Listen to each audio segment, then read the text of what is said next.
Gold, silver, aluminium, copper, zinc, इन पाँचों ही कमोडिटी में हमने बहुत अच्छी रैली देखी है। और जो भी इन्वेस्टर्स इस रैली में पार्टिसिपेट नहीं कर पाए, उनके पास एक और अपॉर्च्युनिटी है उन कमोडिटीज़ से बेनिफिट उठाने का, जिसमें अभी भी रैली आनी बाकी है, like steel, manganese, even crude oil. और वैसा ही प्लेयर मैं आज आपके साथ डिस्कस करूँगा, जो स्टील मेकिंग में आपकी हेल्प करता है, जो है मैंगनीज़। और उसका एक अपस्ट्रीम प्लेयर जो माइनिंग करता है उसके बारे में आज हम डिस्कस करेंगे, और उसका नाम है मॉइल लिमिटेड। मॉइल मैंगनीज़ बनाता है। स्टील को बनाने के लिए कुछ रॉ मटेरियल्स की ज़रूरत होती है।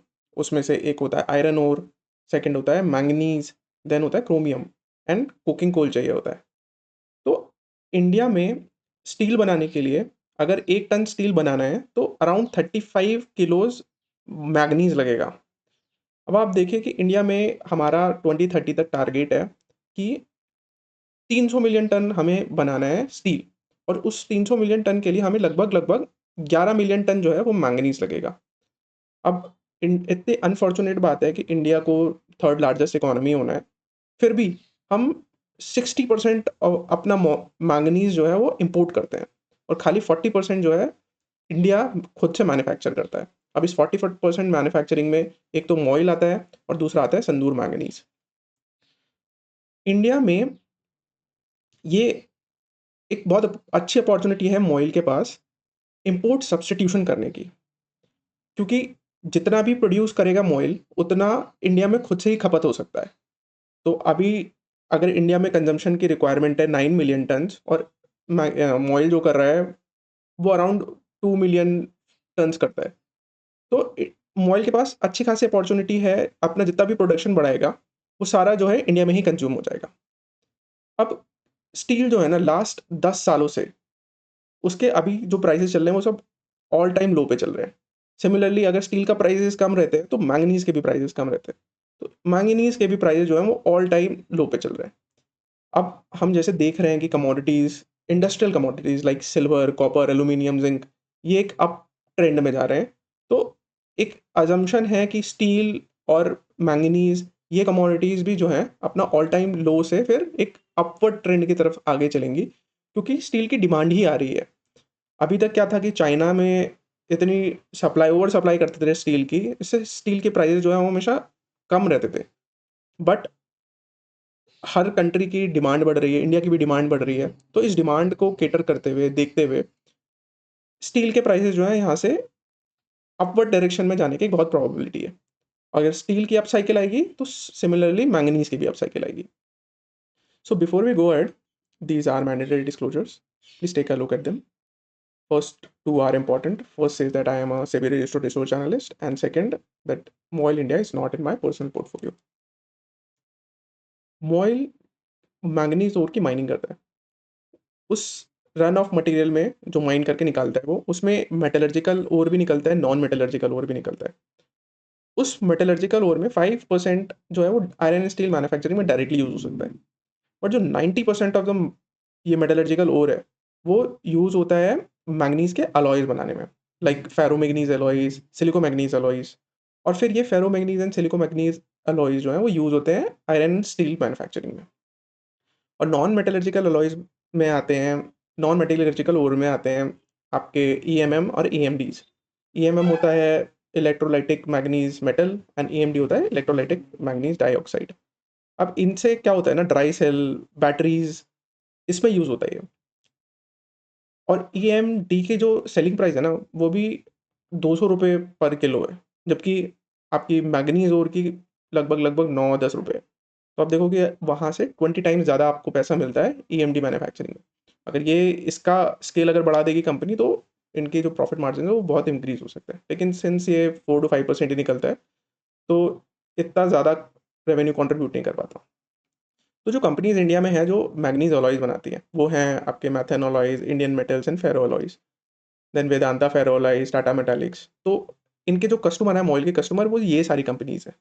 तो ये अपना मैग्नीज और जो है वो इन प्लेयर्स को बेचती हैं, और फिर ये प्लेयर जो है लेटर ऑन जाके आयरन एंड स्टील कंपनीज को बेचते हैं।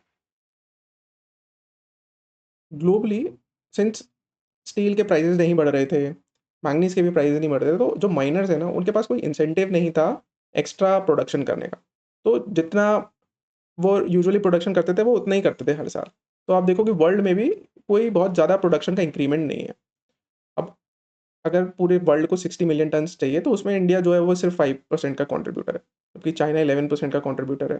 देन जो सबसे बड़ा कंट्रीब्यूटर है वो यहाँ पे साउथ अफ्रीका है। बट सिंस अगर स्टील के प्राइसेस बढ़ेंगे, मैंगनीज के प्राइसेस बढ़ेंगे, तो ये आप देखोगे कि प्रोडक्शन भी बढ़ने लगेगा। इंडिया को अराउंड 9 मिलियन टन्स की मैंगनीज की रिक्वायरमेंट है करंट। उसमें से 5.6 मिलियन टन तो हम इम्पोर्ट ही कर लेते हैं, और उसमें से 3.4 मिलियन टन जो है वो हम इंडिया में बनाते हैं, और उसमें भी 50% जो है शेयर है वो मॉइल का है, जिसमें 1.8 है। ये पुराना डेटा है, अभी बढ़ के ये 2 मिलियन टन हो गया है। तो आप देखो कि जो परसेंटेज शेयर है मॉइल का, वो इंडिया के प्रोडक्शन में भी बढ़ रहा है, और वो मार्केट शेयर भी गेन कर रहा है, जो रिजर्व्स आगे मिल रहे हैं उसमें भी। रिजर्व्स और रिसोर्सेज में डिफरेंस हम आगे समझेंगे। रिसोर्सेज वो होते हैं जहाँ पे आपको पता होता है कि वहाँ पे एक ओर बॉडी है। अब उसे निकालना इकोनॉमिकल है या नहीं है, वो हम डिसाइड करते हैं रिजर्व से। अगर वो रिसोर्स इकोनॉमिकल है माइन करने के लिए, तो उसे हम रिजर्व्स में काउंट करने लगेंगे। तो आप देखोगे रिजर्व्स तो मॉइल के पास 61 मिलियन है, लेकिन रिजर्व जो है वो ओनली 46 मिलियन टन है, और इंडिया के पास अराउंड 428 मिलियन टन के रिसोर्सेज हैं, बट उसमें सिर्फ 75 मिलियन टन ही आप माइन कर सकते हो। लास्ट के 15 सालों में मॉइल ने अपनी कभी भी प्रोडक्शन नहीं बढ़ाई। प्रोडक्शन क्यों नहीं बढ़ाई? क्योंकि रेट ही नहीं मिलते थे। अगर मैंगनीज के रेट ही नहीं ज़्यादा हैं, तो एक माइन के पास इंसेंटिव नहीं है कि उसका प्रोडक्शन बढ़ाने के लिए। बट अभी क्या है ना, गवर्नमेंट का इस पे पर्टिकुलर इंडस्ट्री पे ध्यान आया है, क्योंकि गवर्नमेंट नहीं चाहती कि स्टील जैसी बेसिक कमोडिटी भी इंपोर्ट करे। तो गवर्नमेंट ने 2017 में एक प्लान दिया कि हम 300 मिलियन टन्स करेंगे बाय ईयर ऑफ 2030, और उसके लिए 11 मिलियन टन लगेगा आपको मैंगनीज। अब मैंगनीज या फिर मॉइल को एक टारगेट दिया गया कि आप अभी तो 1.7 करते हो मिलियन टन, तो आप बाय द टाइम ऑफ 2030 आप अपनी प्रोडक्शन बढ़ा के 3.5 मिलियन टन करो। इससे क्या होगा कि मॉइल का शेयर भी बढ़ेगा। अभी 20% कंट्रीब्यूट करता था, तो बाय द टाइम 2030 वो 32% करने लगेगा। लेकिन इंपॉर्टेंट बात यह है कि हम लोग इंपोर्ट को सब्सिट्यूट कर रहे हैं। जो कि हम लोग अभी 60% इंपोर्ट करते हैं, वो कम होके 50% 40% पे आ जाएगा। अब ये प्रोडक्शन बढ़ाने के लिए क्या कर रहे हैं, पहले तो इनको पास जो ऑलरेडी माइंस हैं, वहाँ पे साइड में इधर-उधर एक्सप्लोर कर रहे हैं, वहाँ पे इन्हें और रिजर्व्स मिले हैं, और उन्हें फिर एक्सप्लॉइट करेंगे। देन ये कुछ जेवीज़ कर रहे हैं दूसरी गवर्नमेंट के साथ। इनकी जो माइंस है ना, वो अभी कंसंट्रेटेड है मध्य प्रदेश में और महाराष्ट्र में। लेकिन अभी ये गुजरात के साथ भी जेवीज़ कर रहे हैं, महाराष्ट्र में भी जेवीज़ कर रहे हैं, और एमपी में भी जेवीज़ कर रहे हैं रिस्पेक्टिव गवर्नमेंट के साथ, और रिसोर्सेज फाइंड करने के लिए और रिजर्व्स फाइंड करने के लिए। तो जो अभी माइंस हैं, उन पे क्या ये करेंगे, क्या करेंगे ये, एक तो जो नई माइंस हैं वो ढूँढेंगे कहीं इधर-उधर, देन जो ऑलरेडी माइंस हैं उन पे और शाफ्ट लगाएँगे। अब क्या होता है ना कि इंडिया में मैंगनीज़ जो है 70% जो है अंडरग्राउंड माइनिंग होती है। अब अंडरग्राउंड माइनिंग का अगर आपको आउटपुट बढ़ाना होता है ना, तो आपको नंबर ऑफ शाफ्ट्स बढ़ाने हैं। क्योंकि आप एक एक आपके पास एक लिफ्ट मैकेनिज़्म होता है, वो लिफ्ट नीचे जाती है, देन वहाँ पे आप लोड करते हो, फिर वो लिफ्ट उस ओर को ऊपर लेकर आती है। तो अगर आपके पास ज़्यादा लिफ्ट होंगी, ज़्यादा शाफ्ट होंगे, तो आपका प्रोडक्शन ऑलरेडी बढ़ जाएगा। तो एक ये है कि वो शिफ्ट बढ़ाएँगे, अपना शाफ्ट बढ़ाएँगे। अब शाफ्ट बनाने के लिए शाफ्ट सिंकिंग करनी पड़ती है, तो ये वो प्रोजेक्ट्स भी अंडरटेक कर रहे हैं। देन एनवायरमेंटल क्लीयरेंस बढ़ा रहे हैं। अभी आपको प्रोडक्शन ज़्यादा करना है, ज़्यादा मिट्टी निकालनी है नीचे से, ज़्यादा और निकालना है, तो आपको एनवायरमेंटल क्लीयरेंस लेना होगा। तो वो भी बढ़ा रहे हैं अपना, और इन सब एफर्ट की वजह से क्या होगा कि इनकी ऑलरेडी प्रोडक्शन कैपेसिटी जो है वो अराउंड 2 मिलियन टन करते हैं अराउंड। अभी इस ये 21 पे नहीं पहुँचे हैं, 20 लाख टन है ये। अभी ये बोल रहे हैं कि हम नेक्स्ट 4-5 सालों में 15%, 12 से 15% का केगर कर लेंगे, जो कि ये इन्होंने यहाँ पे नोट भी करा है, अपने एनुअल रिपोर्ट्स में भी बताते हैं। किसी भी माइनिंग कंपनी को अपना वॉल्यूम ग्रोथ 12 से 13% करना इज़ अ बिग टास्क, क्योंकि अभी तक मॉइल की जो 15 साल थे वहाँ पे 0% वॉल्यूम ग्रोथ थी। तो फाइनली जाके ये कंपनी एक 0% वॉल्यूम ग्रोथ से 12-13% वॉल्यूम ग्रोथ पे आई है। और अगर मैंगनीज़ की आप मानो 5-6% का वैल्यू ग्रोथ भी मिलती है, तो ये कंपनी आराम से नेक्स्ट 4-5 ईयर्स में 20-25% के कैगर पे ग्रो कर सकती है। प्रोडक्शन बढ़ाने के लिए सबसे इम्पोर्टेंट होता है आपको एनवायरमेंटल क्लियरेंस लेना, क्योंकि आपको अगर आपकी शाफ्ट सिंकिंग भी हो गई, सब कुछ हो गया, रिजर्व भी मिल गया, लेकिन अगर एनवायरमेंटल क्लियरेंस नहीं मिला ना, तो आप अपना प्रोडक्शन नहीं बढ़ा पाओगे। तो कंपनी क्या है ना कि वो ग्रेजुअली अपना अपना एनवायरमेंटल क्लियरेंस जो है ना वो बढ़ा रही है। पहले इसके पास खाली 2.4 मिलियंस का था, फिर 25 में FY 25 में इन्होंने 10 लाख टन का और करा, तो 4.4 लाख तक का इन्होंने ऑलरेडी अप्लाई कर दिया था। ये थोड़ा डेटा पुराना है, बट इनका टारगेट है कि ये इंक्रीज़ करके 5 मिलियन टन पे जाना है। अब 5 मिलियन टन का एनवायरमेंटल क्लियरेंस लेंगे, तो क्या होगा, जो रन ऑफ मटेरियल होता है, जो माइन से मटेरियल निकलता है, उसमें 75% ही ओर होता है, 25% आपकी गंदगी होगी और मिट्टी होगी, कुछ और होगा। तो ये जो बेनिफिकेशन होता है, तो अगर आप 5 मिलियन टन का 75% लेंगे तो अराउंड 3.5 मिलियन टन आता है। तो यही टारगेट भी है इस कंपनी का। प्लस ये क्या कर रहे हैं, एक्सप्लोरेशन ड्रिलिंग भी कर रहे हैं। अभी कहीं और रिजर्व फाइंड करने के लिए क्या होता है ना, आपको एक्सप्लोरेटरी ड्रिल मारना पड़ता है, एक खोखला ड्रिल मारना पड़ता है, और उससे फिर आपको ना अंदर का मटेरियल पता लगता है कि हॉलो ड्रिलिंग करते हो ना, तो आपके पास जो भी उस ड्रिल से एक सिलेंड्रिकल रॉक निकल के आएगी। तो वो सिलेंड्रिकल रॉक निकल के आएगी ना, उससे आपको पता लगेगा कि नीचे किस लेवल पे जाके ओर है, कितना ओर है। तो आप क्या है कि थोड़े-थोड़े डिस्टेंस पे जाके ये एक्सप्लोरेटरी ड्रिल मारते हो और आप पता लगाते हो कि ओर कहाँ पे है और कितने डेप्थ पे है। तो ये वो भी एक्सप्लोरेटरी ड्रिल भी कर रहे हैं। पहले ये हार्डली 41,000 मीटर्स करते थे, अब देखो 1 लाख मीटर तक ड्रिलिंग करते हैं। और एनवायरमेंटल क्लियरेंस का एक्सपेंशन भी कर रहे हैं। पहले इनके पास अराउंड 2 मिलियन का था, वो F by the time FY 30 5 million का कर लेंगे।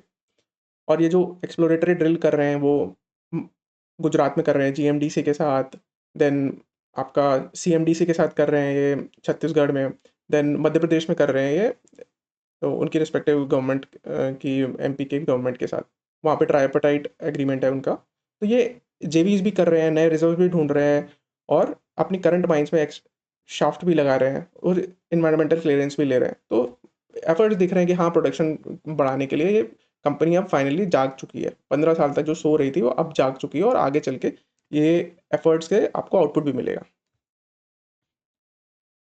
ये स्लाइड मैंने दिगांत हरिया सर की प्रेजेंटेशन से ली है, जो कि ग्रीन एज के फाउंडर हैं।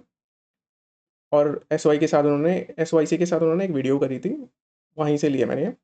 उन्होंने बताया है कि आयरन ओर जो है इंडिया के पास अबंडेंट रिसोर्सेज है, लेकिन मैग्नीज जो है वो शॉर्ट सप्लाई में है, और इंडिया के पास मोइल और संदूर मैग्नीज हैं, जो टॉप 2 प्लेयर्स हैं जो मैग्नीज की माइनिंग करते हैं।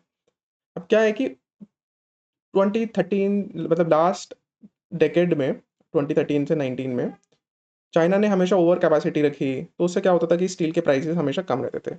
तो इंडिया में जो भी पहले अराउंड 28 प्लेयर्स थे स्टील मैन्युफैक्चरिंग में, वो अब कंसोलिडेट होके फिर 5-6 ही बचे, क्योंकि स्टील का प्राइस ही इतना कम था कि वो सर्वाइव ही नहीं कर पाए उतने पूरे टाइम के लिए। तो अब जो इंडस्ट्री है वो कंसोलिडेट भी हो चुकी है, प्रोडक्शन भी सबका बढ़ रहा है, तो ऑपरेशनल एफिशिएंसी भी जाएंगी, और स्टील के प्राइसेस भी इंक्रीज हो जाएंगे, तो स्टील इंडस्ट्री को बहुत फ़ायदा होगा, और स्पेशली मैग्नीज बनाने वालों को भी बहुत फ़ायदा होगा। फिर अभी क्या है ना कि गवर्नमेंट का बहुत ज़्यादा ध्यान नहीं था स्टील की तरफ, आयरन एंड स्टील की तरफ, बट अभी इंडियन गवर्नमेंट ने सोच लिया है कि स्टील जैसी बेसिक कमोडिटी हम लोग इंपोर्ट नहीं करेंगे, और इस कंपनी को और इस इंडस्ट्री को हेल्प करेंगे ग्रो करने के लिए। तो स्टील की डंपिंग होने लगती है जब इंडिया में, तो एंटी डंपिंग ड्यूटी भी लगा देती है गवर्नमेंट। तो गवर्नमेंट ने डिसाइड कर लिया है इस सेक्टर को हेल्प करने के लिए। तो और फिर इन्होंने इंटरनल टारगेट्स भी दिए हैं कि 300 मिलियन टन्स हम लोग करेंगे बाय द टाइम 2030। और गवर्नमेंट पुश भी कर रही है इन प्लेयर्स को अपना प्रोडक्शन बढ़ाने के लिए। किसी भी माइनिंग कंपनी की प्रॉफिटेबिलिटी को आप 4 मेजर फैक्टर से देख सकते हो। एक तो उसकी डिमांड आउटलुक से, प्रोडक्शन वॉल्यूम से, सेलिंग प्राइस से, और उसके एफिशिएंसी गेन से। अब इसमें जो डिमांड आउटलुक और सेलिंग प्राइस है, ये एक मैक्रो फिनोमेना है, लेकिन प्रोडक्शन वॉल्यूम्स और एफिशिएंसी गेन्स जो कंपनी स्पेसिफिक है। तो हमने देखा था कि डिमांड भी स्ट्रॉन्ग है आयरन एंड स्टील के लिए, क्योंकि हमारा टारगेट है 2030 तक 300 मिलियन करने का। देन सेलिंग प्राइस जो है अभी तक ऑल टाइम लो पे चल रहे थे, अब जाके आपको देखने को मिलेगा कि स्टील के प्राइसेस भी थोड़े अपवर्ड ट्रेंडिंग है, और आगे चल के स्ट्रॉन्ग है। तो अगर स्टील के प्राइसेस स्ट्रॉन्ग होंगे तो मैग्नीज के भी प्राइसेस स्ट्रॉन्ग होंगे। तो आपके जो मैक्रोज हैं वो स्ट्रॉन्ग है और फेवर में है। देन प्रोडक्शन वॉल्यूम्स भी मॉइल जो है वो अपना इंक्रीज कर रही है। एंड एफिशिएंसी गेन आप देख सकते हो कि मॉइल के एम्प्लॉयज़ कितने हैं। मॉइल के एम्प्लॉयज़ मोर और लेस उसी लेवल पे हैं और थोड़े कम ही हुए हैं, तो आप देखोगे इतने नंबर ऑफ एम्प्लॉइज़ से अभी वो दुगना प्रोडक्शन करेंगे जितना वो पहले करते थे। तो आपको एफिशिएंसी गेन्स भी मिल रहे हैं, जिसमें आपकी मैन पावर प्रोडक्टिविटी है और जो आगे चल के शाफ्ट सिंकिंग करेंगे उसमें इम्प्रूव टेक्नोलॉजी भी लगाएँगे ये। तो ये चारों ही फैक्टर जो है ना, वो फ़ेवर में है मॉइल के। तो आपको देखोगे यहाँ से आपको रेवेन्यू ग्रोथ भी बहुत अच्छा मिल सकता है और प्रॉफिटेबिलिटी भी बहुत अच्छी मिल सकती है। तो इसमें जो की ट्रिगर है इन्वेस्टमेंट थीसिस का वो यही है कि अभी तक कोई वॉल्यूम विजिबिलिटी नहीं थी पूरे मॉइल में 15 साल तक। अब फाइनली जाके कुछ वॉल्यूम विजिबिलिटी आई है क्योंकि last to last year MOIL ने 30% वॉल्यूम ग्रोथ करी थी। अभी चल के वो थोड़ी मॉडरेट हुई है, बट असम्पशन वही है कि इनका लगभग 12 से 15% के बीच में कैगर ये करते रहेंगे अपना वॉल्यूम ग्रोथ। थोड़ा वैल्यू ग्रोथ भी मिलेगी तो volume growth into value growth आप मिलेगी तो आप अज़्यूम कर सकते हो कि 20 से 25% का कैगर से रेवेन्यू ग्रोथ कर सकता है। और एम्प्लॉइज़ बढ़ेंगे नहीं तो आपको ऑपरेटिंग लेवरेज मिलेगा तो आप सोच सकते हो कि पैट जो है वो अराउंड 40-50% तक भी ग्रो कर सकता है। तो अभी तक मार्केट इसे अज़्यूम करता था कि एक डिविडेंड देने वाली पीएसयू है और कमोडिटी के प्राइस बढ़ेंगे तो मॉइल के भी प्राइस बढ़ेंगे, कमोडिटी के प्राइस घट जाएँगे तो मॉइल के प्राइस भी घट जाएँगे। बट अभी ऐसा नहीं है। अभी क्या है कि अभी कमोडिटी के प्राइसेस कम हुए हैं थोड़े से और लेकिन वॉल्यूम बढ़ा है। तो आप देखोगे कि रेवेन्यू में कोई डीग्रोथ नहीं है। तो एक पॉजिटिव फैक्टर रहता है हमेशा एक कंपनी में जब वॉल्यूम ग्रोथ आता है। आप देखोगे दूसरी कंपनीज़ जो हैं, जो अभी तक वॉल्यूम ग्रोथ नहीं कर रही हैं, उनका सिर्फ़ कमोडिटी साइकिल की वजह से स्टॉक प्राइस बढ़ रहा है। बट मॉइल में क्या है कि प्रोडक्शन भी इंक्रीज़ हो रहा है और कमोडिटी साइकिल भी अगर फ़ेवर में आएगी, आगे चल के तो इस स्टॉक प्राइस भी राइज़ करेगा।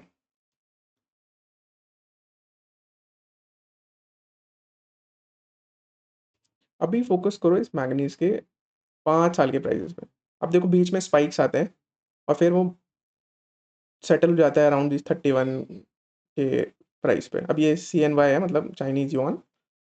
ये स्पाइक्स आते क्यों हैं? कभी भी सप्लाई में डिसरप्शन हो जाता है ना, क्योंकि 60 मिलियन टन ही ओवरऑल वर्ल्ड की कंज़म्पशन है। तो साउथ अफ्रीका में अगर कोई प्रॉब्लम आ गई, कोई माइन डिसरप्ट हो गई या ऑस्ट्रेलिया में कोई माइन डिसरप्ट हो गई, इससे 5-6 मिलियन टन का सप्लाई में आगे चल के मान लो नहीं दे पा रही है वो, तो तुरंत एक स्पाइक आ जाएगा वहाँ पे मैंगनीज़ के प्राइसेज़ में और फिर जब वो माइन रिज़्यूम हो जाएगी तो वो स्पाइक कम हो जाएगा।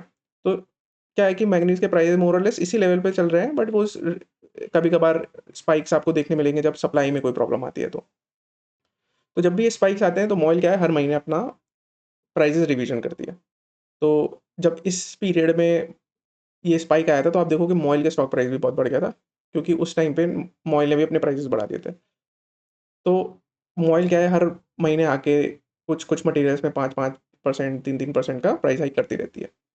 अब आप देखो कि मैंगनीज़ और स्टील में पूरे चार्ट में देखो ये भी एक तरीके से फ्लैट ही है और लास्ट के 5-6 सालों में लगभग लास्ट के 10 सालों में स्टील के प्राइसेज़ भी ऑल टाइम लो पे ही चल रहे हैं और मैंगनीज़ के प्राइसेज़ भी ऑल टाइम लो की तरफ ही हैं।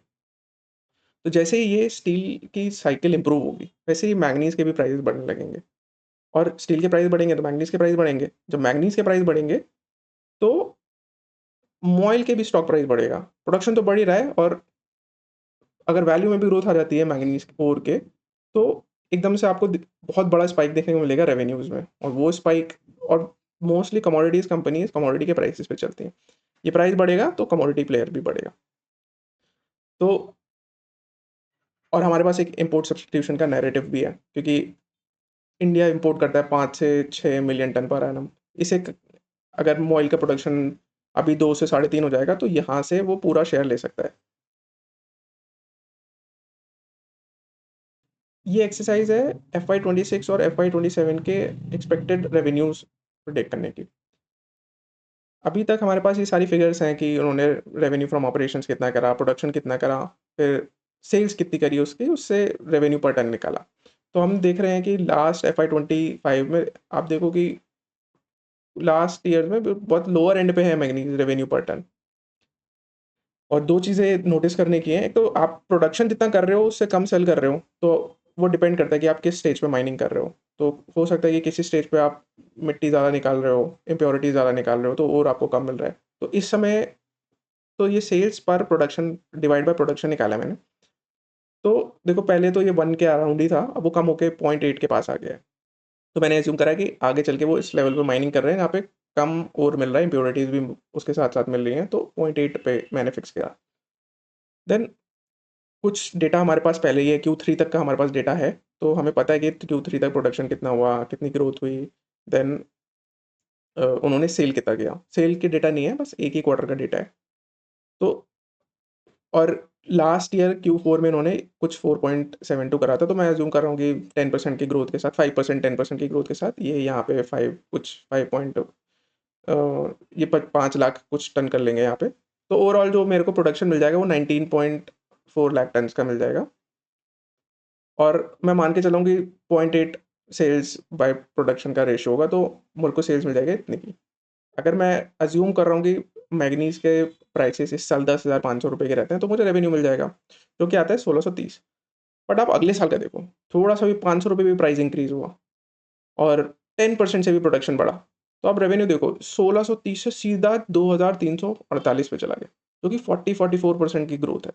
यही ग्रोथ अगर आप टाइम पे पकड़ पाओगे, तो आप अच्छा पैसा कमा सकते हो, ऑयल या कमोडिटी जैसे प्लेयर्स में। इसमें थोड़ी वैल्यूएशन एक्सरसाइज़ भी करी है मैंने।